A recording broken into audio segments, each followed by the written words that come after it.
Hello, class. Welcome again.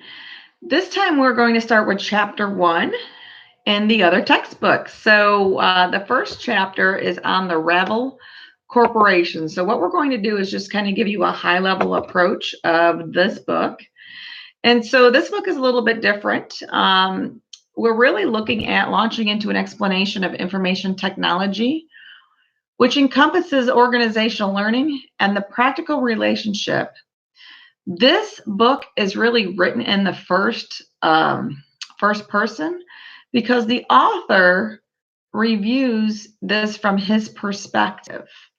And so he begins his discussion by presenting an actual case study that exemplifies many key issues pertaining to organizational learning and how it can be used to improve the performance of an IT department.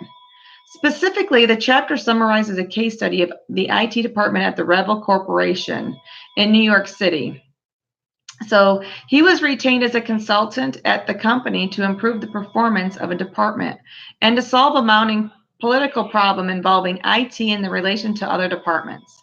The case offers an example of how growth of a company as a learning organization, one in which employees are constantly learning during the normal workday, utilize reflective practices to help it achieve practical strategic goals.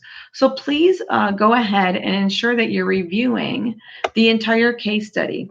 He goes and he talks about the new approach that he took, the blueprint for integration, enlisting support, which is extremely important in order to ensure that he's got the trust of the environment and the senior leadership, assessing progress, resistance in the ranks. So, how do you deal with people who are that resist change?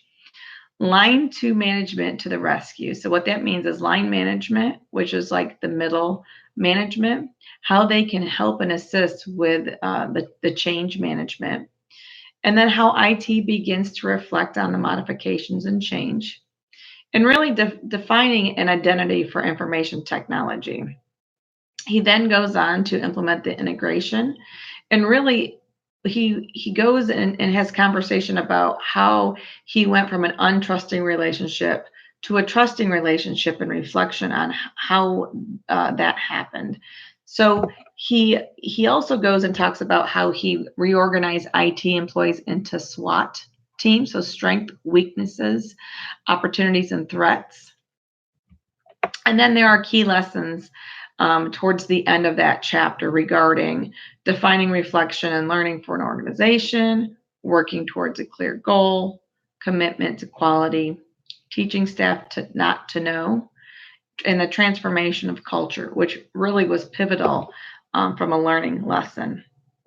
Additionally, he talks about alignment with administrative departments, which was another key aspect of this case study.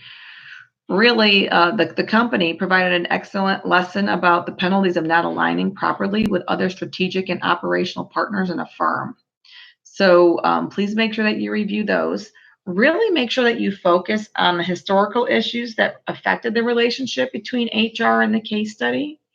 Additionally, there were also challenges. They really had to overcome some impediments, which requires IT to do some different things than what they were traditionally asked to do.